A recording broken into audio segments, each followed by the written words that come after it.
Dear all students, last class we have discussed relating to semiconductor and digital electronics, on which I've got lots of questions from your end. The questions what I have received from your end on WhatsApp, you can already get back the answers after come in contact with the key points what just now I am telling. With respect to your standard of plus 2 vocationals is concerns, the deeply you have not to go to the syllabuses. As per your syllabus is concerned, you have to go.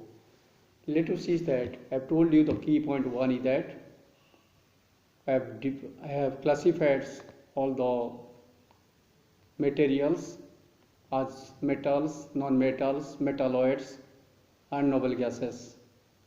118 elements has been classified. I have also you listed your ends. How can you classify which are the metal, which are non-metal, which are metalloids according to their properties. Let us see, as I have told you, relating to semiconductor and digital electronics, based on I have told you first of all the energy band theories. Based on the Paul's exclusion principles and the atomic theories, I have already told you in an isolated atoms, electrons presents in sharply defined energy levels, but in solids atoms are very close to each others, so because of their interactions each electron does not have a fixed energy. They are varying with respect to their energy levels because of they are very tightly packed according to their properties. So because of high interaction between them, each and every energy of the electron does not have fixed energy, that you have to remember. It has different energy levels in a certain small range of energy bands. And also I have told you the number of energy levels in a band depends upon the number of interacting atoms. The energy band including the valence electrons is called the valence band, and the energy band including the conducting electrons is called the conduction band. So they have a level of energies. Let us see the second key point I have also have discussed, that is the band gap or forbidden energy gap. The gap between the both bands is called the forbidden energy gap, and it is also called forbidden energy gap because of there is no existence of electrons, free electrons between them. Within that gap there is no free electrons. Hence we are telling the name is forbidden energy gap. But remember, the width of the forbidden energy gap depends upon the nature of the substance, and the width is more whenever the valence electron strongly attached to the nucleus. The width is a forbidden energy gap is represented by the SI unit electron volt. You have to remember, as the temperature increases, the forbidden energy gap decreases very slightly. That also you have to, this is the key point 2. Third point I told you, all the solids are classified into 3 categories according to energy level is concerned. According to energy band theory is concerned, solids may be classified as conductors, insulators, or you can say semiconductors. Just like in case of conductors, example you may take the copper, iron or aluminium or sodium, like that, the metallic conductors, both band the overlapping to each others. As there is overgapping, the forbidden energy gap between the both band becomes 0. In case of semiconductor, like you can say silicon, germanium, gallium, arsenic, the forbidden energy gap are existing, but that in the range less or equal to 3 electron volt. It may be equal to 3 electron volt or less than 3 electron volt, so that is called a semiconductor. So partially the conduction takes place in these all the solids. In case of insulator, like you take the example of diamond, you may take the example of wood, in which cases the gap between the both band is always more than 3 electron volt. More than 3 electron volt is the energy gap between the both band. Fourth key point I have already discussed, Then you come on what are the properties of semiconductor. As you are going to enter into chapter of digital electronics, let us see. So the semiconductor have some properties. Already I told you semiconductors are the negative temperature coefficient. With increase in temperature of resistance, temperature resistance going to be decrease. Crystalline structure with covalent bonding like in FCC structure. FCC are face centered cubic. Conduction properties may change by adding the dopant. Dopant is called the small impurity we are going to add. But the position of this semiconductor in the modern periodic table is fourth group, generally in fourth group, and the forbidden energy gap of all the semiconductors is said to be lying within the range 0.1 electron volt to 3 volt maximum, not more than that. And the charge carriers are taxed by the electron and holes. So there are many semiconductors, but few of them have a practical application in electronics. Like I may take you the example of germanium and silicon. If you go to the atomic theories, you come to know germanium has an atomic number of 32. And if these 32 electrons you have to arrange by means of electronic configuration, the number according to their capacity, K cell occupies by means of 2 electrons, L cell occupies 8 electrons, M cell occupies 18 electrons, and 4 number of electron is lying at the N cell, which is incomplete. Hence you can say germanium is a tetravalent element, as 4 number of electrons is there in the outermost cell. The valence electron is 4, hence the valence is said to be 4. Similarly, silicon, the commonly used, the practical application, the common semiconductor is called the silicon. Silicon has an atomic number of 14 and number of electron is equal to 14, whereas number of proton also become 14 at the nucleus. These 14 number of electron can be arranged according to their electronic configuration and capacity of cells. The K cell occupies by 2 number of electron, L cell occupies by 8 number of electron, M cell is empty and not totally empty, that partially filled up, that by means of 4 electron. That also indicative that the silicon also the number of valence electron is 4, the outermost cell contains by 4 electrons, hence it is also called a tetravalent element. Generally you can see that the semiconductors, the position in the periodic table is fourth group. Generally maximum cases we are taking.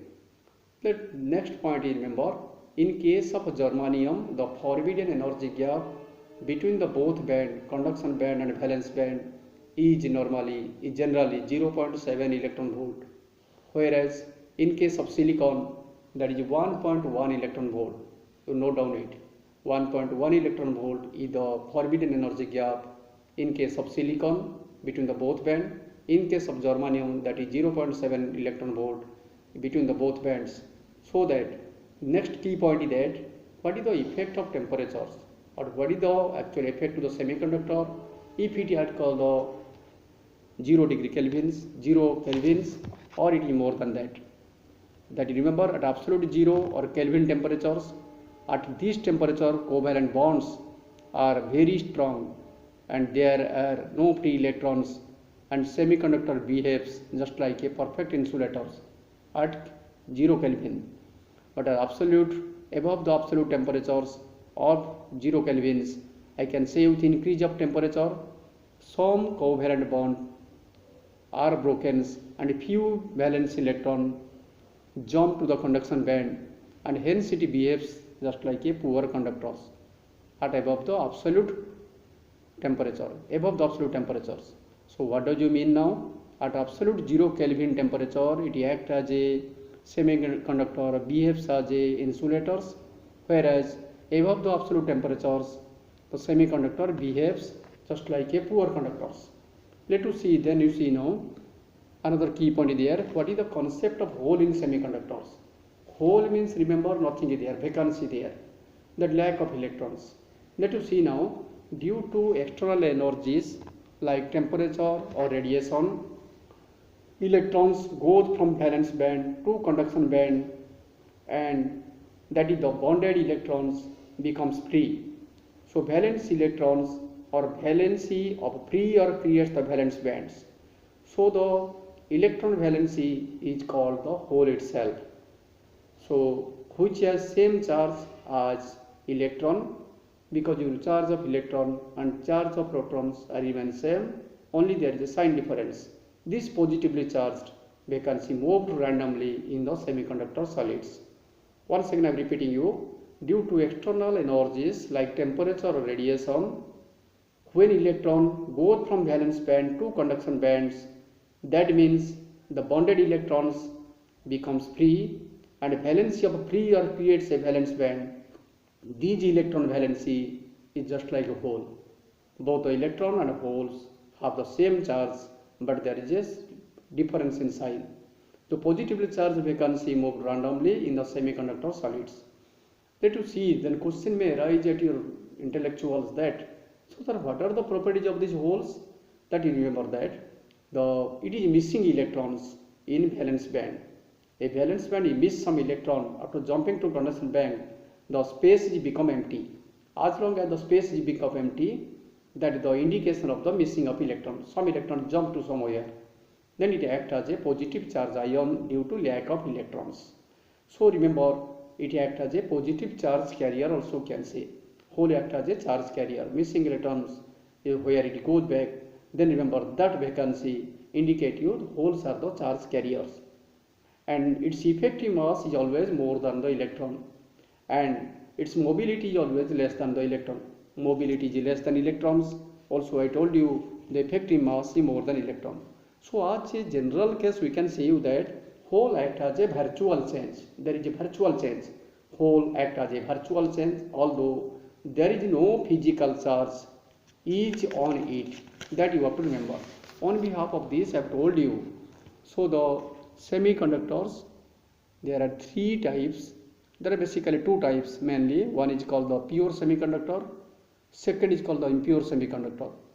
The pure semiconductor named as intrinsic semiconductors. Impure semiconductor act as a extrinsic semiconductors. So intrinsic semiconductor, generally you take the example of germanium and silicon. And the extrinsic semiconductor, or the name is called the doped semiconductor. The doped semiconductor name so because the addition of impurities is essential to develop the current densities than the intrinsic semiconductor and utilizing for practical purposes. Let us see now similarly the intrinsic semiconductor, the pure form of a germanium and silicon. You can take these examples. In both cases, the number of electrons and number of holes remain same. Whole electron pairs are neutralized. Then remember, in case of a n-type extrinsic semiconductor, with respect to addition of impurity, there are two types. One is called with respect to, I can say, the n-type of semiconductor, or you may say p-type of semiconductor. P-type of P stands for positive. P-type of semiconductors in which the doping materials are called all trivalent impurities. Example you may take the boron, indium, aluminium, they are all trivalent element. You may add as a doping agent in case of p-type of to form the p-type of semiconductors. So in which remember the acceptor impurities or the number of holes is much more than the number of electrons takes place in case of p-type semiconductors. As the number of holes are more, what about the missing electrons? The missing electron goes away. So that remember in that position lack of electron indicate you the positive is more. Hence you remember holes, the number of holes present is more than the number of electrons. And in case of n-type of semiconductor, due to addition of the pentavalent impurities, like you take the example phosphorus, arsenic, or you can say antimony, these are the example you take as a pentavalent elements, add with your pure semiconductor germanium or silicon, in which the donor impurity level takes place in the energy level diagrams. So the number of electron is much more greater than the number of holes. As in one atom, like the number of atoms, each and every case has excess of electron takes place. That you remember that in case of the intrinsic semiconductor, the gap is very less, and the valence band, how many holes are created and how many electrons are present in the conduction band, they are always equal. But electrons are jumping from valence band to conduction band, that missing is creating in the valence band, that is occupying a space in the conduction band. Hence I am telling you NH is equal to, you can say, NPE. But in case of pentavalent, or you can say N type of semiconductor, extrinsic semiconductor, what happened? There is a donor impurity levels created in the graph sheets in the energy level diagram. The donor impurity levels just near to the conduction band, so that electrons is going to jump towards the conduction band and creating, so that which are the majority and the minority carrier will occupies. Once the electron jump from the valence band to conduction bands, there is a creation of holes, that the donors ions, positive donor ions and free electrons will be created in the valence band. So that you remember, mainly due to current it takes place, current density developed due to these, mainly due to electrons. So that the electrons are the majority carriers and holes are called the positive charge carrier, holes are called the minority charge carrier in case of N-type semiconductor. And another thing, the donor impurity level just below the conduction band. So that then you come on now, one electron goes from missing from valence band, that number of electrons are in the conduction band, as the donor level is there. Donor level, impurity level is just near to the conduction band.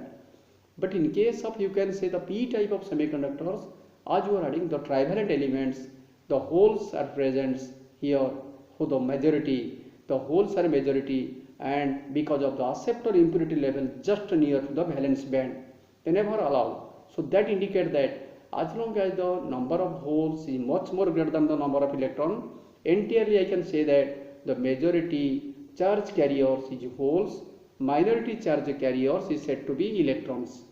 Due to these all, we come on conclusion that the quantity of electrons and holes are equal in case of an intrinsic semiconductor, but quantity of electrons is much more than the quantity of holes in case of N-type semiconductor, and quantity of holes is less than comparing to the quantity of holes is much more than comparing to the number of electrons in case of a P-type semiconductor. So come to conclusion like that. Which are the majority carrier in N-type semiconductor? As electrons are a majority carrier, and you can say current takes place, current density develop only due to electrons. As the holes are a majority carrier in case of P-type semiconductor, then you can say the current mainly due to the existence of holes, and the minority is said to be electron here. That you know. According to the majority existence of majority carrier, the name is like so, P-type and N-type. But remember, one more thing we are following with development of the current densities.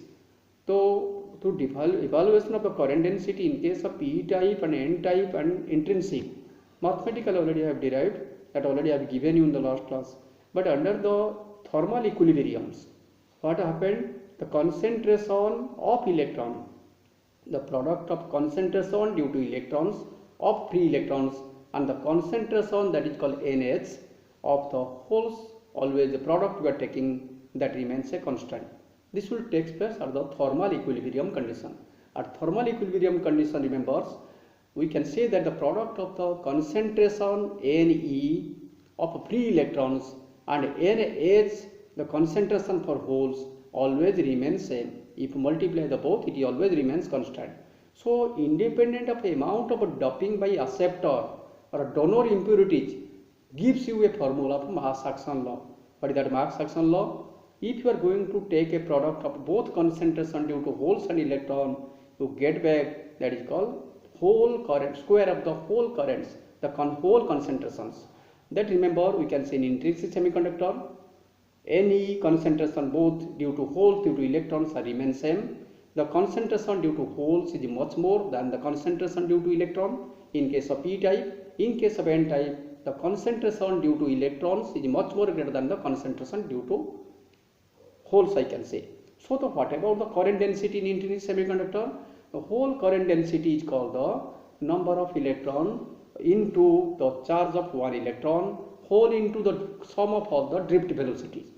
Drift velocity stands for holes. Also drift velocity Vh and Ve, both are the drift velocity. So the current density is directly proportional to the charge of, we can say charge of an electron already known. How many number of electrons participating in the conduction band already known. So just you N is a constant term now, because E is equal charge of one electron which is nothing but called 1.6 10 to the power minus 19 coulombs is creating due to movement of 6.025 10 to the power 18 number of electrons. If this jumping, this amount of electron is charge is creating by 1 electron. So number of electron into, just to multiply the charge of an electron into the sum of both the drift velocity due to holes and electron is called the current density takes place, establishes in case of intrinsic semiconductor. So what about the conductivity action? We know that the conductivity is called the reciprocal of resistivity. Then similarly you can say En, same thing you are getting, into sum of all the mobility or conductivity due to holes and electrons. You remember here. You have to remember like that. The mobility, the drift velocity is related with the mobility of electrons in case of holes also. Hence I can say the conductivity in case of intrinsic semiconductor is equal to 1 by resistivity, which is equal to E, charge of an electron, into number of electron into the mobility or the conductivity of electrons plus the conductivity of the holes. But in case of P type semiconductors and N type, there is difference, because the concentration due to holes is much more greater than the concentration due to electrons. Hence you can say the current density approximately equal to E into NH into NE. That NE not be existing here, NH into VH.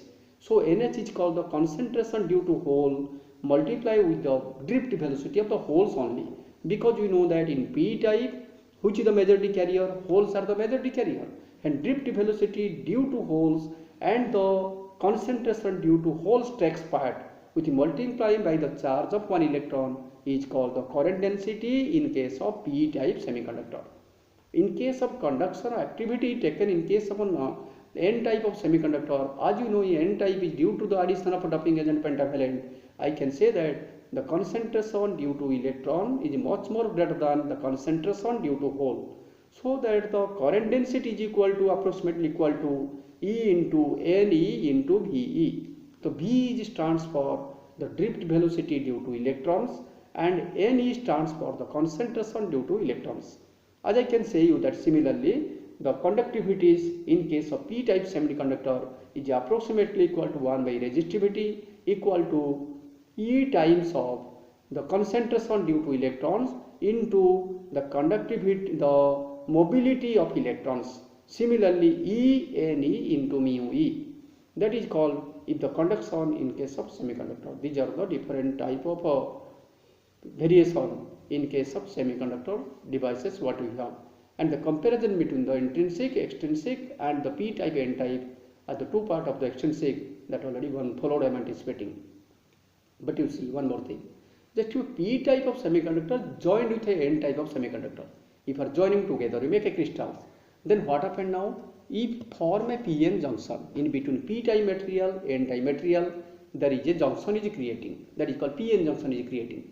Or you can say at equilibrium condition, the direction, as long as we are not applying any voltages or we are not connecting with a batteries, the direction of a diffusion current takes place from P to N side and drift current, that is N to P side.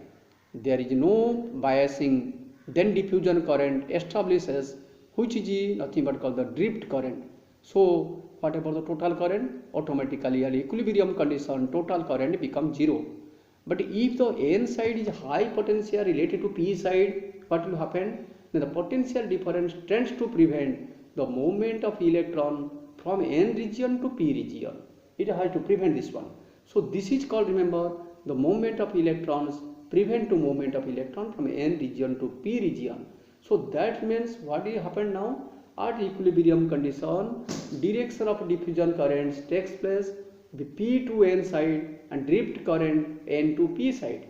There is no biasing at all. Then the diffusion current equal to drift current. So the you can say as both are equal. Then the opposition side we can say total current become net current is 0.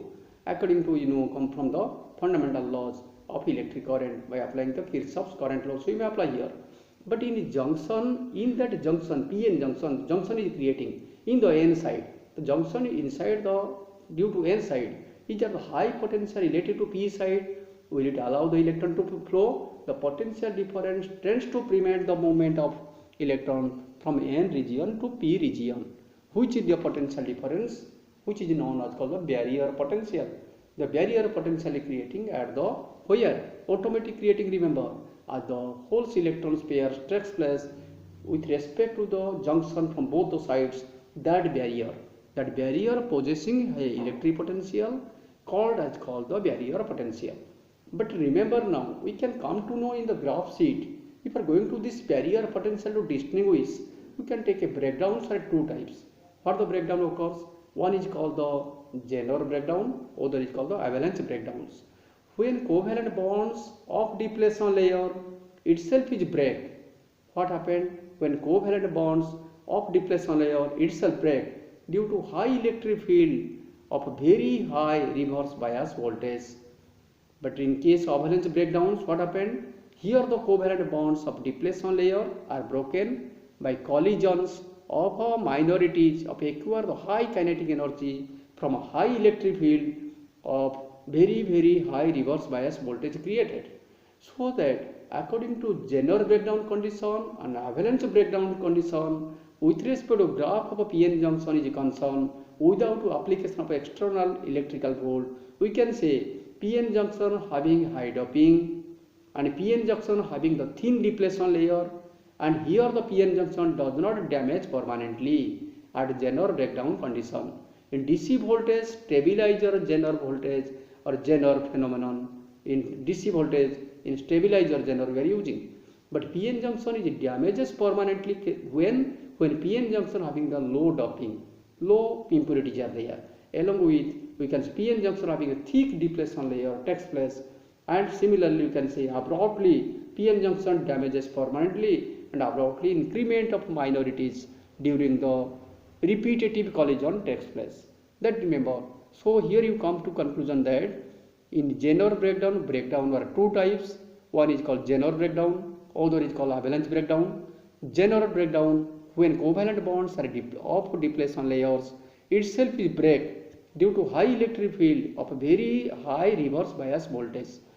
This phenomena takes place in PN junction having high doping or PN junction having the thin depletion layer. This will take place. Here remember, in avalanche breakdown, that will be takes place PN junction either low doping or you can say having the thick depletion, the depletion layer is there. This region is creating the avalanche breakdown. The covalent bond of depletion layers is broken by the collisions of minorities when acquire high kinetic energy from high electric field to very high reverse bias voltage, which remember damages permanently, the PN junction damages permanently. So that then you can say it does not damage permanently, the Zener breakdown does not damage permanently. Hence we are using this practical purposes. Generally remember that PN junction having the barrier potential is there. To overcome that barrier potential, then practically you can utilize. How can you utilize this one? Take the PN junction and just to connect a source of batteries by means of take a load resistor is there to avoid the breakdown. Then the positive terminal of the batteries connected to P side and negative terminal of battery connected to N side, then it acts as a reverse biasing. In this type, remember in reverse biasing, the potential apply the potential difference in such a way that P side must have high potential comparing to N side. Other than the forward biasing does not take place. PN junction is forward biased if and only if the positive terminal must be P is positive with respect to N side, or else it never takes place. In reverse biasing, similarly, you can just opposite. You connect the positive terminal of the batteries to the positive terminal of the battery connected to N type and minus polarity connected to P type. So that then you can say P is positive with respect to N in case of a forward biasing, P is negative with respect to N in case of forward biasing, in case of reverse biasing. Just to remember, as long as P is positive with respect to N, what about the N layer? The electrons in the N layer trying their very best to jump to P, to occupying the holes on the P type with overcoming to the depletion layer. So easily there is a current can flow easily as the electrons are flowing from N to P and you are applying the positive terminal to the P side, whole electron pairs will be takes place at the junction. Easily the electron hole pairing takes place and there is a flow of current easily can take place. But in reverse biasing, what happened now? If you are applying the positive terminal to the N side comparing to P type, then there must be a depletion, then electrons will be depleted, because you know the unlike polarities always, unlike polarity attract to each other, like polarity repel to each other. So potential barrier always reduces in case of a p-n junction if and only if p is positive with respect to n. Second case, the weight of the depletion layer decreases if p is positive with respect to n type. p-n junction provides very small resistance as long as high voltage you are applying to the p side with respect to n side.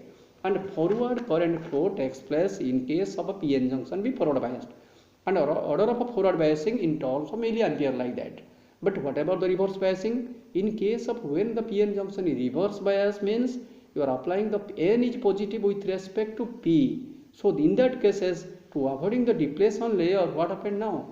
The depletion layer is going to be increased. So weight of depletion layer increases and p-n junction barrier potential also increases, due to which p-n junction provides high resistance, so that reverse current flow in the circuit and the order of a current not milliampere, that is more than milliampere, that it is nanoampere or microampere, like this takes place. Silicon, the range of nanoampere, germanium, the microampere takes place. You know that 1 microampere is equal to 10 to the power minus 6 ampere, 1 nanoampere is 10 to the power minus 9 ampere. That range will be takes place. So mainly minority current flows in case of reverse biasing, and the mainly majority current flows in case of forward biasing. And forward characteristic curve will takes place in case of graph sheet. We are going to plot it, the voltage versus currents, and also the reverse characteristic takes place. In both cases you have to remember. So another point to remember, the Cortini voltage. What is Cortini voltage? Cortini voltage called Ni voltage. Ni, which is called for germanium, that is 0. If you are adding the doping agent germanium, that is called 0.2 volt. For silicon it is 0.7 volt. Similarly, the breakdown voltage for germanium is 25 volt, and the breakdown voltage for silicon is called 35 volt. So at the conclusion, remember, in ideal cases we can see the p-n junction is forward biasing act as a switch. So short circuited takes place. So that remembers, as long as the switch is closed, then the resistance becomes 0 ohm. Similarly, I told you the impedance become infinity in case of open circuit. In case of open circuit reverse biasing, it acts as a open switch, off switch, act as a on switch in case of a forward biasing, act as a off switch in case of a reverse biasing. There are different type of application it has. These application we can discuss later on with analyzing with respect to what happened, with analyzing with respect to the application. Dear students, these are already I have taught. Once again the key point I have analyzed. I am anticipating you have to follow all these key points, and along with these ones, what the problems are already been, I am going to send you 3 or 4 problems depending to evaluation of drift velocity, evaluation of current density, and comparison with respect to intrinsic, extrinsic, p type, n type likewise. And I am anticipating I can get back the answer from your sides, and then you can come to know, we will go to the next chapter, how the application of p-n junction diode. This is your paper 1 we are continuing. The paper 2 is based on the modulation systems, and that also you can start simultaneously, but we are waiting up to government decisions whether we have to make the WhatsApp group or what, how it will be fruitful, that the discussion is going at the government level. If you are getting any information from the government side or the principal sides, I must have to notify you, and also I have to make the WhatsApp group accordingly. I am anticipating you have to send your WhatsApp numbers as quick as possible and towards me, so that it will be easier me to start the online classes up to the government's further decision. Thank you very much, dear students. Goodbye, and try to be safe. Try to take care of yourself. Okay. Other teachers also, they are, of course, they are doing the online classes by different mediums, either by WhatsApp or by YouTube. I am anticipating you are following all these, and thank you very much. Thanks very much for your kind cooperation. Thanks.